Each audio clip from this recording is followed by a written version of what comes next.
This is great. I want to say it's an honor to be here, obviously, but really and truly, Mark Davis, David Fritz, and Ed Chambers, I got to know through the years. It's an honor to be here. I mean, all you guys were my heroes.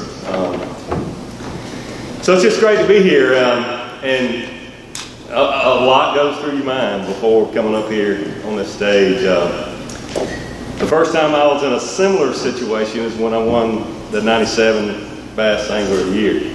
And I was in front of a lot of my heroes, and I'm in that situation again, but back then I just held up a pair of lucky underwear that I told everybody was the reason I caught a lot of fish, and I had fun, and I thought, well, I'll be back in front of those folks another time. But really and truly, this might be the last time I speak to you guys, so I don't want to mess it up. I want to apologize ahead of time. It's such an honor to work with the folks I work with, and for them to put up with me, just a country boy from South Carolina that loves to fish and have a good time. And I make up words as I go, so if I make up a few words during this speech, be patient with me. Just last week in studio, I had to explain to a few of the people there in studio that there is like 3 different meanings for bologna. Bologna is something you put on a sandwich. Baloney is when somebody's telling you something and you're not really sure they're telling you the truth.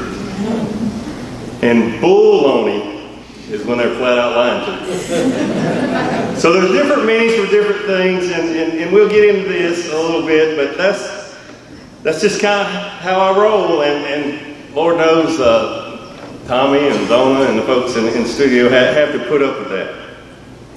So last year when Tommy was speaking, he referred to a quote from P.D. James, and I'll never forget it. The world is changed not by the self-regarding, but by the men and women prepared to make fools of themselves. And the more I thought about that, and just Tommy's so much wisdom there, it's really true.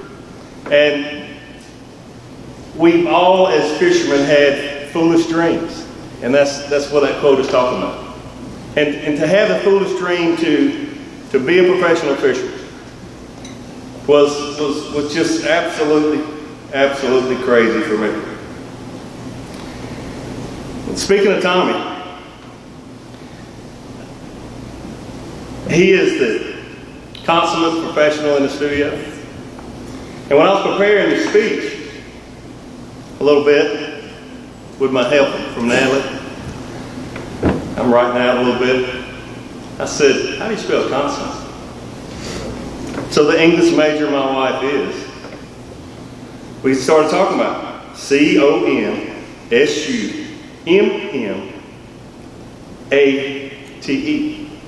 consummate. So Tommy's the consummate professional in the studio. My wife also went on to tell me that the same spelling, the same pronunciation, but a very different word, consummate. Consummate, a consummate, Tommy, that's an adverb, defined as sharing a high degree of skill, flair, complete or perfect. Consummate, a little different, even though it's spelled the exact same way. It's a verb. Definition, making a marriage complete by having sexual relations. So I definitely don't want to mess up consummate and consummate. Natalie and I are consummate. Certainly no consummate in the studio.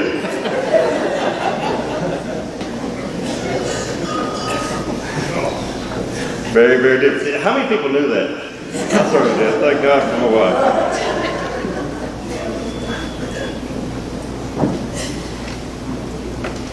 So, back to the foolish dreams.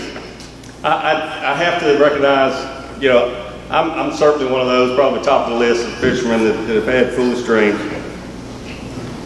But I have to thank the original foolish dreamer of our sport, Ray Scott. And I want to lead a round of applause for Ray Scott.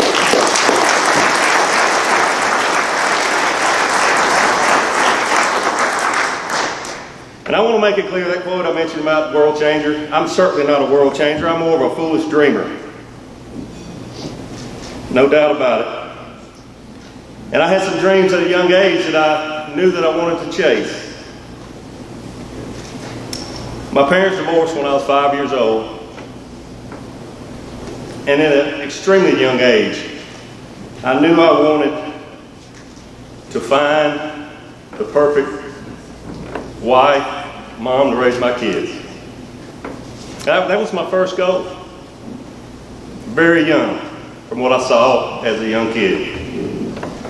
And a foolish dreamer, 9th grade in high school, met this beautiful senior in high school, I must say. She was top of her class academically, voted most likely to succeed, all before I met her, mind you.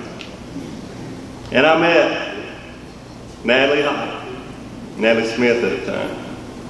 And I knew I wanted that wonderful lady to be my wife and to put up with my foolish dreams, and I thank you for that. And the other thing that I knew at a very young age is I wanted to be a good dad. And I wanted to have great kids. And I stand here before everyone and say I am so proud of Parker Hite, Peyton Hite, my two great young men, that they call me Dad. Thank you so much.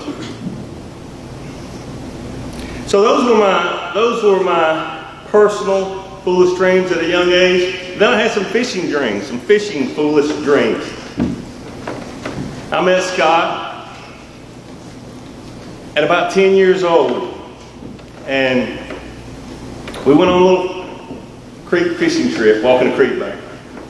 Rods and reels, cane poles, whatever. Walking on a creek. And we had a stringer like this long, like we were going to catch 100 or something. And we put, I don't know, 4 or 5 little brim and little small catfish. We were conquering the world, 10-year-olds. And Scott spotted a bullfrog on the other side of the creek. This was our first fishing trip, I think. We thought, wow, love to eat frog legs. Put that bullfrog on a stringer, we'll have a grand slam.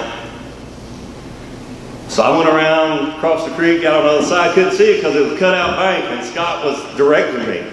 I had a pole with a little small brim hook on it and a piece of worm. We were going to see if we could get this frog to bite. Everything else was biting. And Scott was sitting on the other side of the bank, and he directed me to about where the frog was. I couldn't see it, and about the time I got in the right spot, the frog, sure enough, leaped out and bit the hook. I set the hook, the frog flies off and goes behind me. Like a cat, Scott's over there with me, catches the bullfrog, and we go back, and we've got a stringer of 4 or 5 catfish, 4 or 5 brim, and a bullfrog.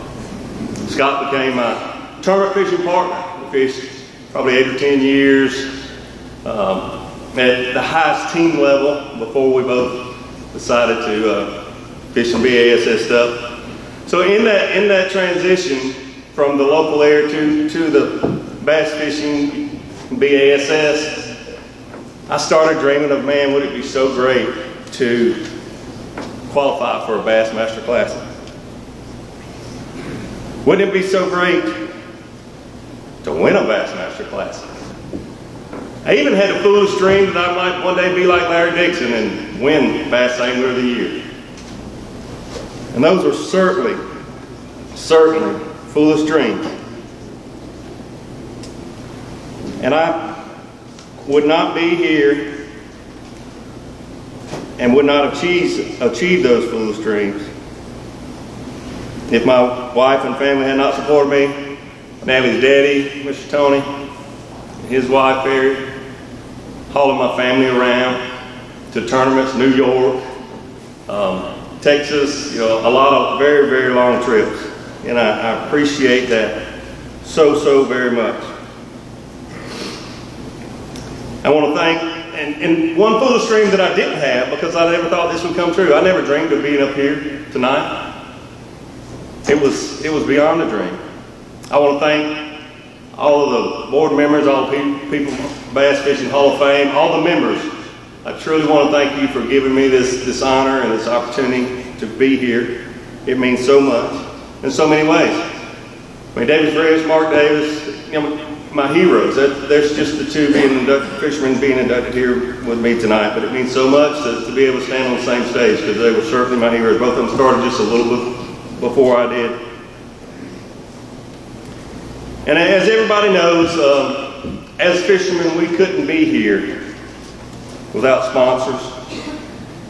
And the word sponsor, gosh, you know, it's right, I guess, but I've had partners, and I feel like team or family and that sort of thing is more fitting. Phoenix Boats, Gary, Teresa, I thank y'all so much for having faith in me, and I truly mean this from the bottom of my heart. I love everybody there that works with Phoenix Boats, builds those boats. Every time I go to the factory, I just feel like I'm at a family reunion. Thank y'all so much. Rapala, thank you for having faith in me and building great lures. Bass Pro Shops, thank them so much there again for having faith in me, working with me. It's incredible to have the Bass Fishing Hall of Fame, to have my family come here and see that in the Wonders of Wildlife Museum. It's absolutely incredible. I really appreciate Johnny Morris and the folks at Bass Pro Shops letting us use this facility as the home for the Bass Fishing Hall of Fame. Humminbird Minn Kota, Gary Yamamoto, Buckeye Lures, Costa.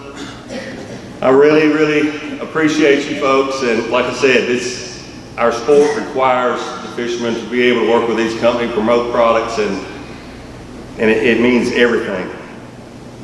BASS, Bruce, Chase, thank you so much for keeping the Bass Shield strong. Thank you so much. I got to thank a few other people. Zona, been friends with Mark Zona for 25 years, fishing buddies. I love taping shows with you. I love hanging out with you. I love your family. It's awesome, the friendship and being able to work with you.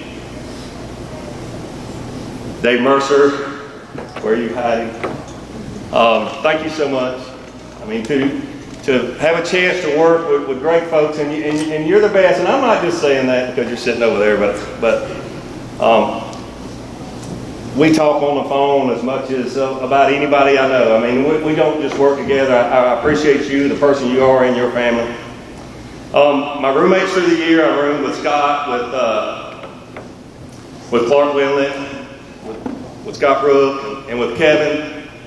Kevin, I appreciate the man you are.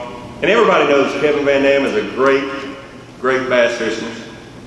It kind of stinks to room with him when he wins like every other tournament. Just kidding. But everybody knows he's a great fisherman in the yard, but unfortunately not a lot of people know the person that Kevin really is. And I roomed with Kevin, and if I couldn't win, I pulled for him to win every single event. Because I know the person he is, and I know how hard he works, and I know how much his wife and his two boys, my two boys and they grew up together. He's a great guy, and I'm proud to call you my friend, and thank you for being my friend and roommate for so many years. So, I'm going to get close to closing here with a quote from Lou Gehrig. And I'm sure a lot of you know what I'm about to say. I consider myself the luckiest man on the face of the earth. And I mean that. So, I've been asked so many times when I retired from the Elite Series, why did you quit fishing? Well, I honestly fish as much or more than I ever had. And that's a lot. But about 6 years ago, Steve Bowman called me up and he had this idea that I could talk to some of the anglers. I guess I was in a slump or something. I could talk to the guys that were doing well in the tournament. But And it's called First Look, and I said, yeah, heck, why not? So I did it, and for the first time, I had a microphone in my hand talking to people about the sport, and I enjoyed it. And then a few years later, Mike McKenna's called and offered me a seat in the studio. And gosh, that was hard. I wasn't quite ready to stop tournament fishing, I didn't think, but I really enjoyed what I was doing with the First Look stuff. But then I also thought, what am I going to do when I retire from fishing for a living? What do you do? So, after talking with my family and thinking about a lot, praying about a lot, and one other thing, I took a long, hard look at my lucky underwear. So I decided to retire. Thank you very much.